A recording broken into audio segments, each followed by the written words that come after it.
hand over your eyes. I open my eyes to see the spiritual truth today. I open my eyes to see the spiritual truth today.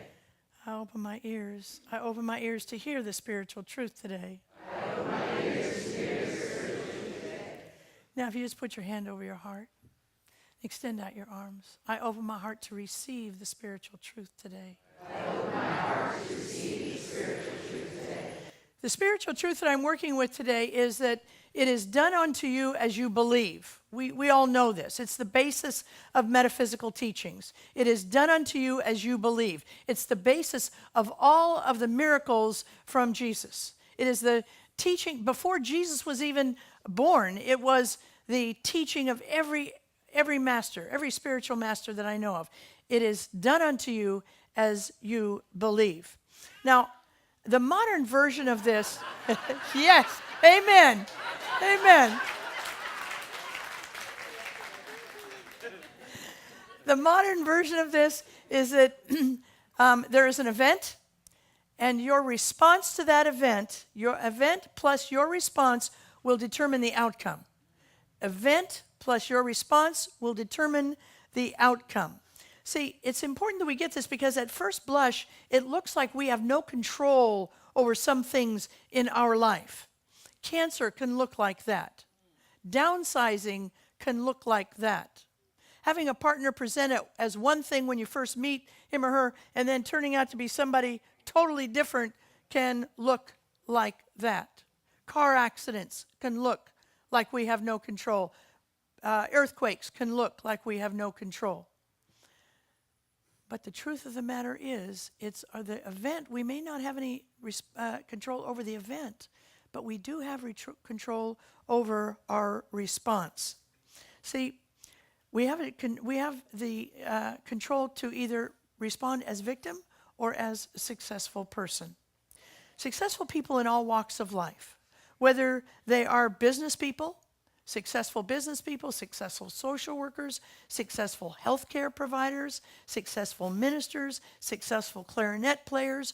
Everybody who is successful, no matter what walk of life, gets this idea that event plus response determines your outcome. And I would add to it that the nature and intensity of your response to any event in your life will determine how often that event will reoccur in your life, how often it will come back and visit you again and again in your life. So if you came here this morning and you've got something in your life, an event in your life, maybe it's a relationship that's kind of shaky right now. Maybe it's kids who are not doing very well. Maybe it's a project that's stuck. If we can begin to understand that our response to every one of those events will determine the outcome of those events. So let's talk about how we can create a better response in our life. The first thing we have to do, and I'm going to tell you straight up, and I heard this from the 9 o'clock people. This is a sermon that, can make you feel a little uncomfortable, let's say. I've often said that the job of the minister is to comfort the afflicted and to afflict the comforted. So there may be one or two of you here. Feeling a little like, ooh, why'd she talk about that today? Okay, if that's your thing, it's not on me, babies. It's on you, all right? So don't email, don't talk to me, don't do anything. No, it's on you. All right. So let's get started. First thing you have to do is that you have to take 100% responsibility for your life. Nothing short of taking 100% responsibility for your life will begin to shift this idea of creating a different result that will create success, not victimhood. See, and here's the thing. You are fully equipped to take 100% responsibility for your life because you are God-informed. You are God-informed. You are not all of God. You can't even wrap our heads around how big God is. But God is all of us. And if we can get in touch with that and begin to reflect that back out, we will understand there's no problem taking 100% responsibility for our life. Because there's no stronger power than the power of God. See, we have to sit at the desk that says the buck stops here, not at the desk that says the buck's going to pick up speed here and move on in our lives. Well, so how do we do that? How do we do that? We become aware of what I call our success saboteurs. Our success saboteurs. All of us have them. And most of the success saboteurs we have are reflective of how we were born, how we grew up, what the culture of our growing up was, what our parenting, who parented us and how they parented us, our young adult life, how we chose to live our adult life. And most of those are a result of that, but they can be changed. All of the ones I'm going to talk about, I'm talking about 7 today. I'm going to run right quickly through 7 because I want to hear more of Erica back up here. So I'm going to run right through 7, but these 7 are, I think, common to all of us. Or at least I have a visitation of all 7 of these in my life. So the first one is we have to stop all blaming. And I mean stop all blaming. It means that if we spend 1 more minute of our life blaming the economy, blaming racism or homophobia or sexism or ageism or any other thing, we have just pushed back our success. We have just delayed our success from coming toward us. And it's not just the big things. If we blame anything, we blame our illness. We blame the condition of the greens. We blame the fact that Sacramento has... I do that. If we blame the fact that there are trees in Sacramento and a lot of us are weepy-eyed and my voice is not good this morning, if we do any of that, we are pushing back our success because we want to remember that event plus response is what gives our outcome. Pay attention. If you want to know if what you're doing is blaming, pay attention to your language because your language will tell you how much blaming you're doing in a day. Pay attention to who you're hanging out with. Are you hanging out with other blamers? People who are just, calling everybody's problem your problem and you wouldn't have a problem if they weren't alive? If you're doing that, you're not hanging out with other people who are willing to take 100% responsibility for their lives. Those of you who remember the story of Peter, he wanted to step out of the boat and walk on water because he saw Jesus doing it. And he said, Jesus, can I do that? And Jesus said, of course. Get out of the boat. That's the first thing you have to do. Get out of the boat. But unfortunately, he was hanging around with people who were nervous about it. And so the 11 other guys in the boat started to be nervous for him and started to share that nervousness. Our friends do that, yours and mine. Our friends share their nervousness when we are about to step out into something scary, something brand new in our life, something that can bring greatness to us. Or even if it's just a better day, they get nervous for us and they say, oh, watch out, be careful. See, I call those people who speak with the nervous dialect. And in order to speak with a nervous dialect, you have to be in the nervous dialect region. Jesus wasn't in the nervous dialect region. He had never visited there, so he didn't know. He couldn't even hear that. So he was able to do what he wanted to do. You and I have to develop a deafness to the nervous dialect region in our lives. The second thing is procrastination. The second saboteur is procrastination. Now, I think there are 3 reasons that we sabotage, and I think that we procrastinate. I think the first reason that we procrastinate, we put off things, is because they're things that bore us. We don't like to do them because they're boring. They have to be done in order for us to be successful. They're part of life, but we don't like it, so we put it. I hate to have my oil changed. It just bores me to go do that. I just hate that. Fortunately, I have Donna in my life who takes care of our cars. Otherwise, I wouldn't be I wouldn't get to church on time because I wouldn't have any oil in my car. See?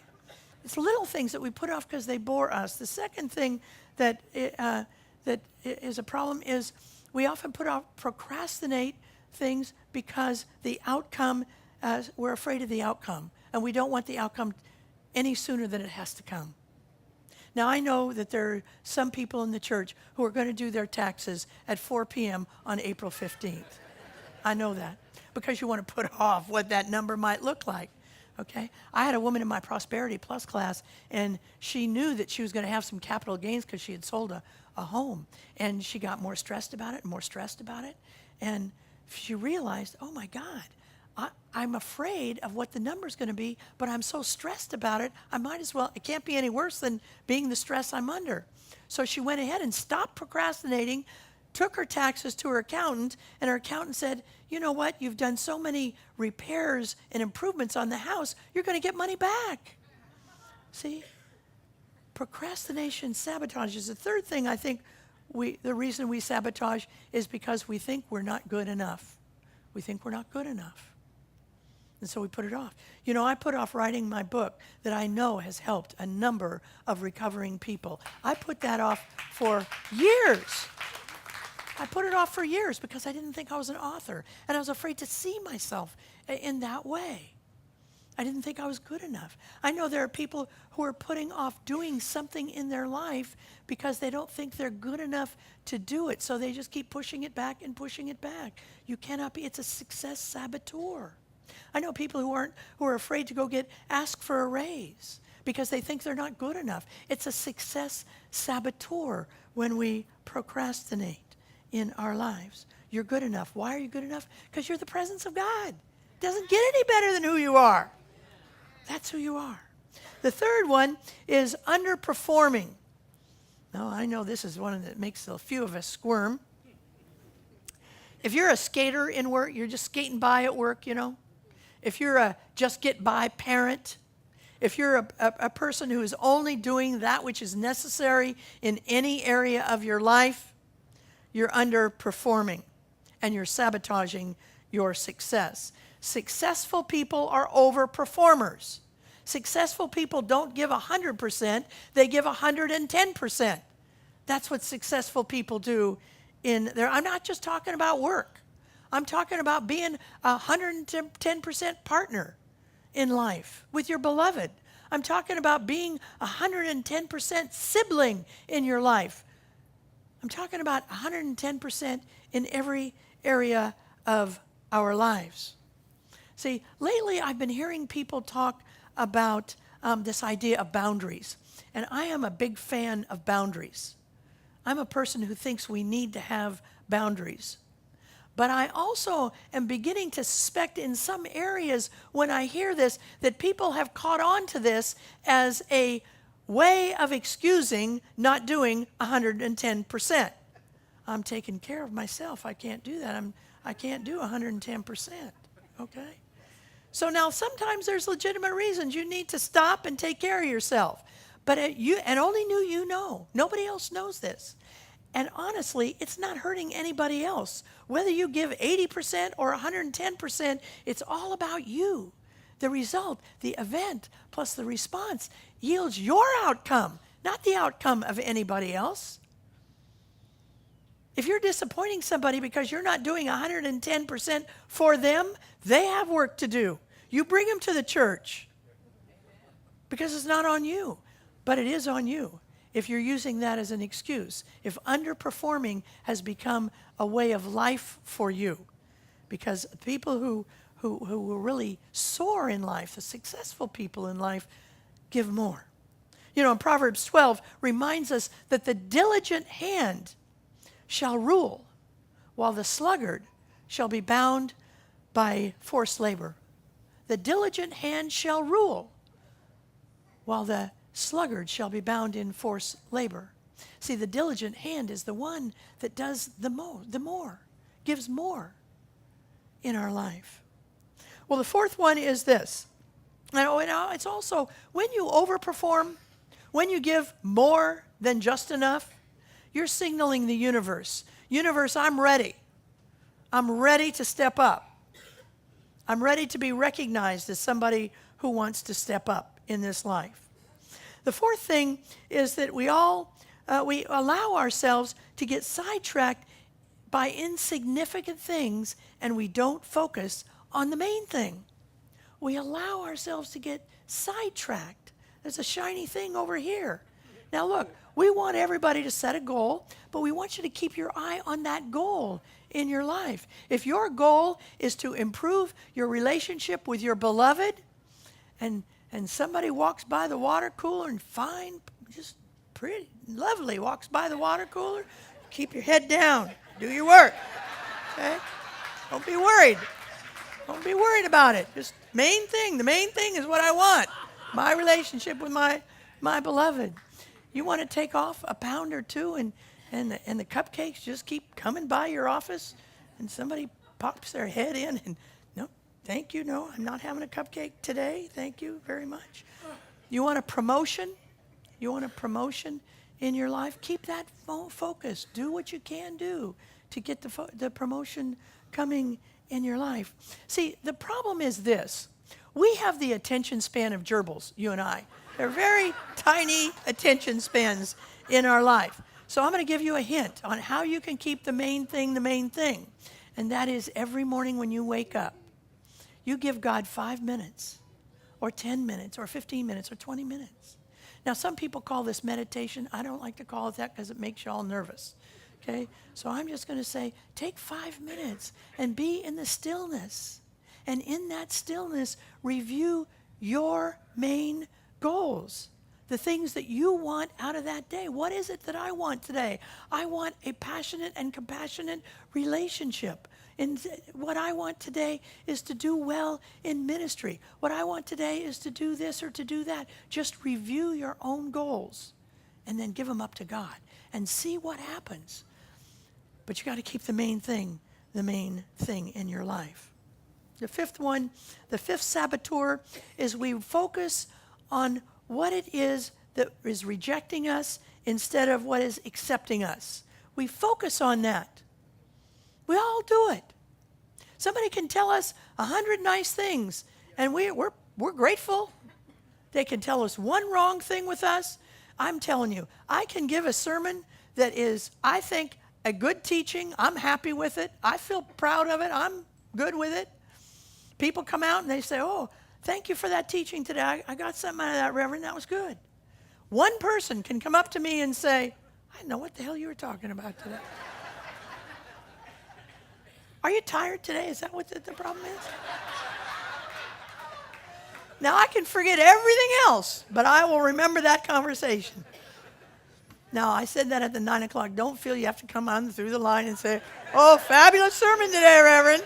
No, don't have to do that.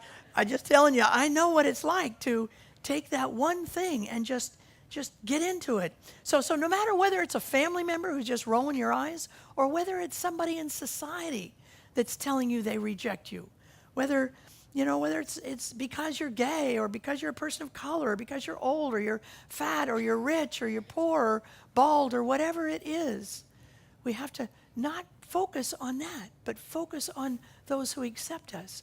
Now, I tell you, I as you know, I'm a news junkie. I love the news. And I have my own favorite cable show, and I know very well they're putting a little slant on the news, but I like that slant. And here's the danger. Here's the danger of what happens when you get into that. When you get into thinking other people are rejecting you, you get cynical, and your heart gets cold, and you forget to love them. You forget that they are a divine emanation of the one. See, you can never bring anybody closer to you by hating them. You can only bring them closer to you by loving them. So be aware of that. Focus on rejection rather than acceptance. The sixth one, I love this one. The other way around. Oh, yeah, the other way around. Right. Thank you. Good. The sixth one is we got to stop talking about what you're going to do someday. Oh, someday I'm going to put the plug in the jug. Not today, but someday I'm going to do that. Someday I'm going to call my sister and ask her why we had an estrangement. Someday I'm going to do that. Someday I'm going to go back to school and take that class I've been wanting. Someday I'm going to do that. Now look, someday is today. Do it today. If you've heard yourself say, someday, make it today. And begin to take whatever action it needs to, because that someday stuff is a saboteur for your success. And the last one is this. I understand why other people are successful, but I don't think it's going to happen for me. Now, I don't need to really talk much about this because it's all about worthiness. And I'm here to tell you, you are worthy. I tell you this so often. You are worthy. Breathing, worthy. Breathing, worthy. Breathing, worthy. Okay, so there's no need for you to think. See, here's the thing. God, the table has been set. God has put everything we need, everything we want out there for us. But we have to take our chair and pull it up to the table. We have to sit at the table. See, so often you and I, we act like the downstairs help at Downton Abbey, you know, where it's really not for us. We're just standing around looking at everybody else feast. But no, that's not the case. The case is it's for us as well.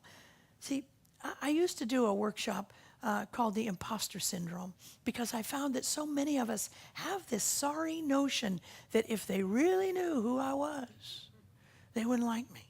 If they really knew who I was, they wouldn't respect me. And worst of all, if they really knew who I was, they wouldn't want me.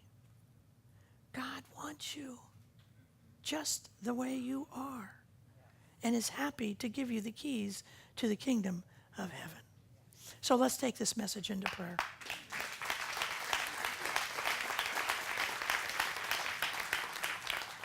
Knowing that we're in the power and the love of God, the love that surrounds us. There is only one power, and that power is through us right now, bringing us everything that we need. So we simply sharpen our vision. We gracefully receive that which has been given us. I give thanks for this. I release this word into the lawn. Together we say, and so it is.